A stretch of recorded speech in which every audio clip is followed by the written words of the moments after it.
వేదిక మీద ఉన్నటువంటి పెద్దలకి, నా తోటి రైతు బాంధవులందరికీ కూడా నా హృదయపూర్వక నమస్కారాలు తెలియజేస్తున్నాను.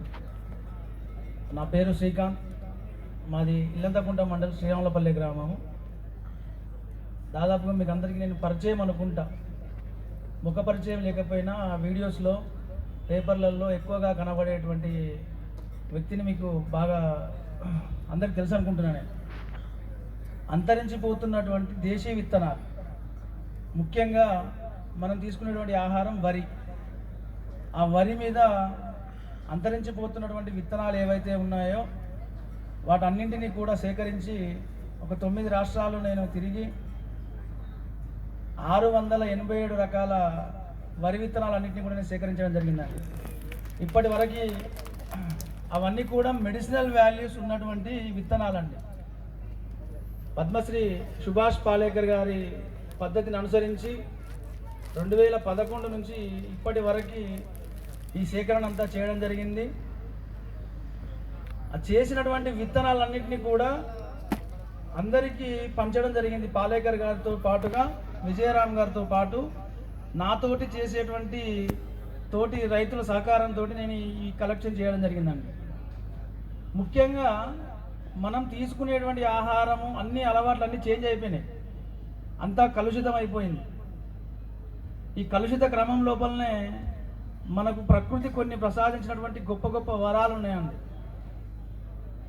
కలుషిత ఆహారం తిని ప్రతి ఒక్క ఇంట్లో ఒక పేషెంట్ ఉన్నాడు, ఏదో రకమైనటువంటి జబ్బుతోటి బాధపడుతున్నటువంటి సందర్భాలు ఎన్నో ఉన్నాయి.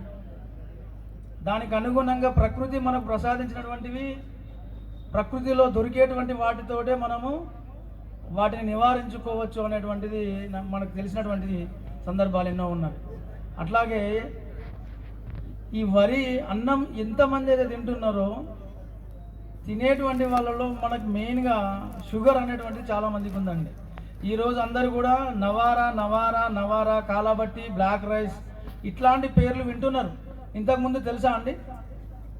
ఎవరికైనా తెలుసా? ఎర్ర బియ్యం తెలుసా, నల్ల బియ్యం తెలుసా అని అంటే తెలుసు అంతే, కానీ వాటి పేర్లు మాత్రం తెలియదండి. మేము చేసినటువంటి దాంట్లో, మేము కనుక్కున్నటువంటి దాంట్లో ఏంటంటే నవారా విత్తనం కానీ, కాలాబట్టి విత్తనం కానీ, మాపిల్లై సాంబా కానీ తమిళనాడు వెరైటీ, అంబెమొహర్, కులాకర్, మైసూర్ మల్లిక ఇట్లాంటివన్నింటినీ కూడా మనకు తెలియనటువంటి పేర్లు ఉన్నాయి. మన దగ్గర ఉండేటువంటి వాళ్ళు ఏమంటారంటే బుడుమలు, కట్టకింది వడ్లు, రాజనాలు, కమ్మరాజనాలు ఇట్లాంటి పేర్లతో పిలిచేటువంటి వాళ్ళు, పొట్టి బుడుమలు అనేటువంటి వాళ్ళు, పొట్టి బందర్లు అనేటువంటి వాళ్ళు. ఇట్లాంటి వాటన్నింటి నుంచి మెడిసినల్ వాల్యూస్ ఏమున్నాయని చూసుకోవడం జరిగిందండి. ఈ మెడిసినల్ వాల్యూస్ ఉన్నటువంటివన్నీ కూడా మేము సేకరించి దాన్ని ల్యాబ్కు పంపించడం జరిగింది. విజయరామ్ గారు తెలుసా అండి మీకు? ప్రకృతి వ్యవసాయానికి మన తెలుగు రాష్ట్రాలలో బాట వేస్తున్నటువంటి ముఖ్యమైనటువంటి వ్యక్తి ఆయన బాటలో మేమంతా కూడా నడుస్తున్నాము.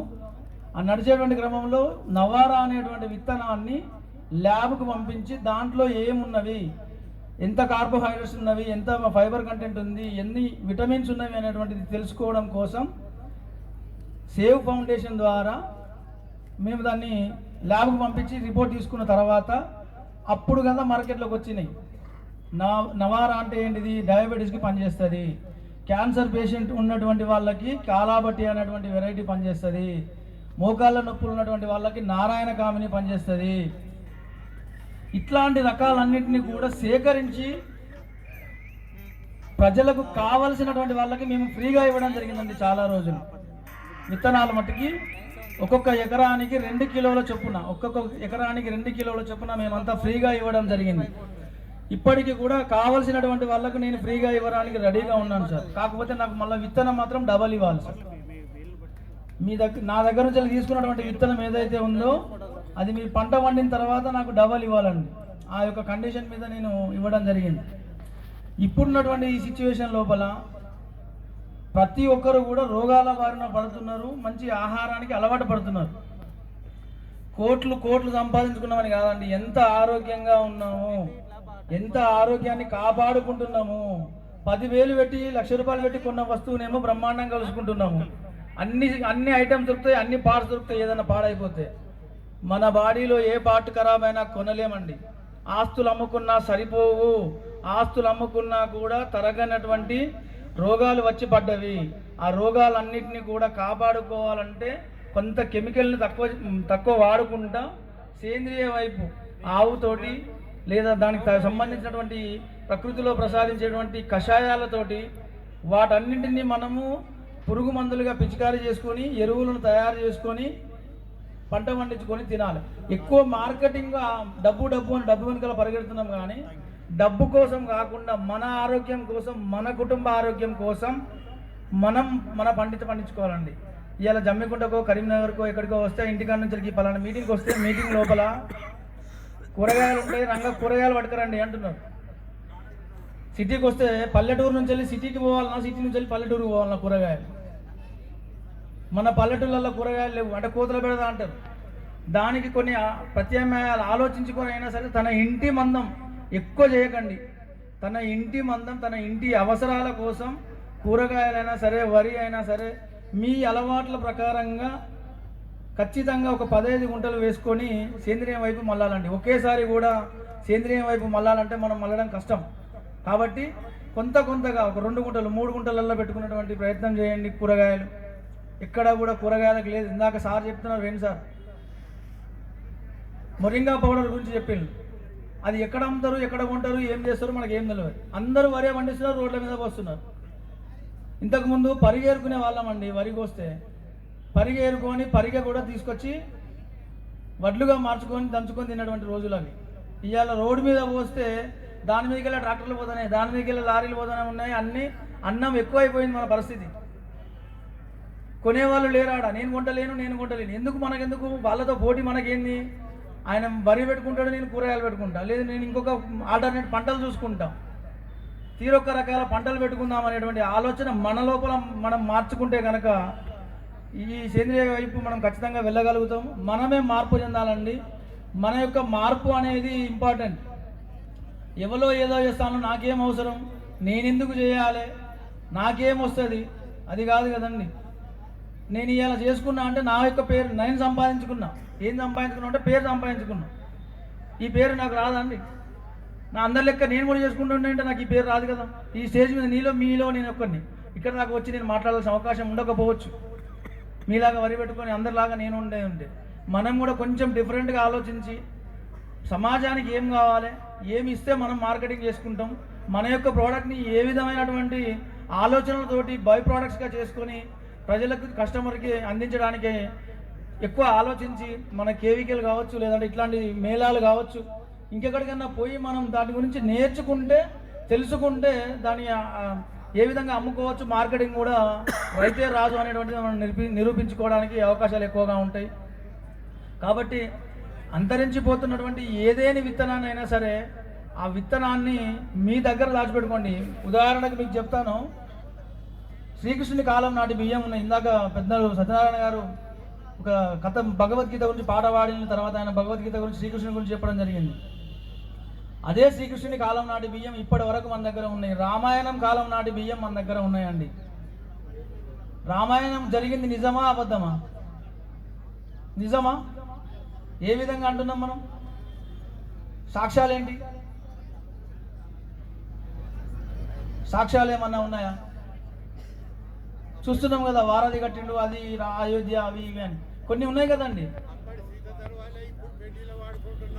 అట్లాగే నేను విత్తనం గురించి మాట్లాడుతున్నానండి. విత్తనం ఎట్లా ఉందంటే కుంభకర్ణుడికి రామరావణ యుద్ధం లోపల కుంభకర్ణుడికి ఒక నిద్ర ఉండేది, గుర్తుండదండి?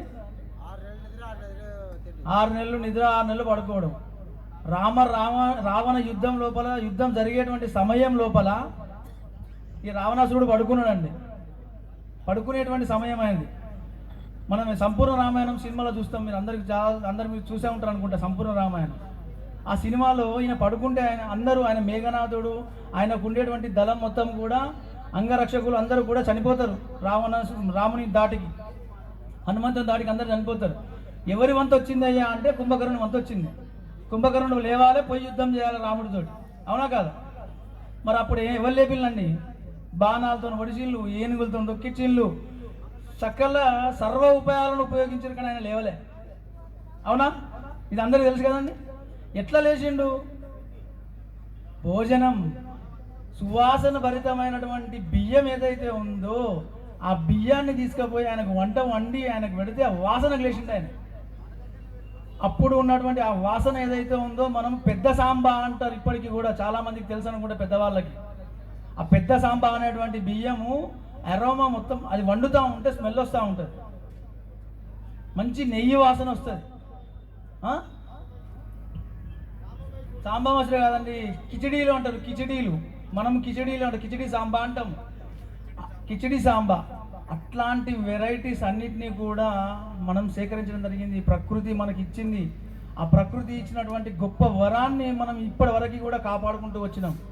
మన పూర్వీకులందరూ దాచుకుంటూ వచ్చిళ్ళు. వాటన్నింటినీ ఈరోజు న్యాచురల్ ఫార్మింగ్ చేసేటువంటి ప్రతి ఒక్క రైతు దగ్గర ఉన్నాయి. మన కరీంనగర్ జిల్లాలో ఒక 15 మంది ఉన్నారు ఇప్పుడు న్యాచురల్ ఫార్మింగ్ చేసేటువంటి వాళ్ళు. ఊరికొక్కరు, ఇద్దరు, ముగ్గురు అని చెప్పేసి ఎవరెవరికైతే కావాలన్నా వాళ్ళందరికీ ఇచ్చి పంపించినాం. మనకు కేంద్ర గవర్నమెంట్ కూడా ముందుకు వచ్చేసి ఏం చేసిందంటే ప్రతి గ్రామం లోపల కూడా ప్రతి రైతు కూడా న్యాచురల్ ఫార్మింగ్ వైపు వెళ్ళాలి అనేటువంటి ఒక సదుద్దేశంతో NMNF ప్రోగ్రామ్ చేపట్టిందండి. దాంట్లో 125 మందిని సెలెక్ట్ చేయడం జరిగింది ఒక్కొక్క క్లస్టర్ కింద. ఇక్కడ వాళ్ళ స్టాల్ కూడా ఉందండి. NMNF ప్రోగ్రామ్ కింద 125 మంది రైతులను సెలెక్ట్ చేసి వారి వారి వ్యవసాయ క్షేత్రం లోపల 15 గుంటలతోటి మీరు నేర్చుకోండి, ఇంకొకరికి నేర్పించండి అనేటువంటి విధానంతో ఎవరైతే రైతులు ఇంతకుముందు చేసి ఉన్నారో వాళ్ళతోటి వాళ్ళ యొక్క బాగోగులన్నీ ఏ విధంగా ఉన్నాయి, పంట బాగోగులు ఏ విధంగా ఉన్నాయి డిస్కషన్ చేసుకోవడం కోసం వీళ్ళకు రైతు వేదికలు ఇచ్చి ప్రతి నెల ప్రతి వారానికి ఒక్కసారి రైతు వేదికలు ఇచ్చి మీరు అక్కడ డిస్కషన్ చేసుకోండి, వాళ్ళతో చేయించుకోండి అని చెప్పేసి మన కేంద్ర సర్కారు ఈ యొక్క ప్రాజెక్టు మొదలుపెట్టడం జరిగింది. దాంట్లో భాగంగానే నేను కూడా సిరిసిల్ల జిల్లాలో నేను తీసుకున్నానండి. నేను ఇప్పుడు మెయిన్ రీసెర్చ్ పర్సన్గా చేస్తున్నాను. ఎవరికైనా విత్తనం కావాలి అని అనుకుంటే నాకు ఫోన్ చేయండి, నేను మీకు విత్తనం ఇవ్వడానికి రెడీ. ఇట్లాంటి చాలా ఉన్నాయండి. మోకాళ్ళ నొప్పులు కావచ్చు, క్యాన్సర్ కావచ్చు. వీళ్ళందరం క్యాన్సర్ బాధిన పడిపోతున్నారు. చాలామంది క్యాన్సర్ తోటే. షుగర్ పేషెంట్స్ ఉన్నారంటే ఎక్కడనో ఉండేదండి వాళ్ళకు షుగర్ అట. తీపి రోగం అనేది షుగర్ కూడా కాదు, తీపి రోగం అనేది. అవునా కాదండి? తీపి రోగం కుట్నాది వ్యాధి అనేది అంతే, కుష్టు వ్యాధి. ఈ రెండు తప్ప ఇంకొక రోగాలు తెలియదండి పెద్ద మనుషులకు వెనకట. అవి రెండే పెద్దవి, ఇవే మొత్తం ఊరంతా వారికి పాకినాయి ఇప్పుడు. అవునా కదా? కాబట్టి అట్లాంటివి ఇంకా చాలా ఉన్నవి. సంతాన సమస్య, PCOD ప్రాబ్లం, మోకాళ్ళ నొప్పులు, తలనొప్పి, ప్రతి దానికి కూడా మన యొక్క తిండి కారణం. ఆ తిండిని మార్చుకునేటువంటి విధి విధానాలు ఏవైతే ఉన్నాయో మనము కొన్ని మెడిసినల్ వాల్యూస్ ఉన్నటువంటి విత్తనాల ద్వారా మనం మార్చుకోవడానికి ప్రయత్నం చేద్దాం. మీకు ఒకసారి నా నంబర్ చెప్తాను, నోట్ చేసుకోండి. మీకు ఎవరికైనా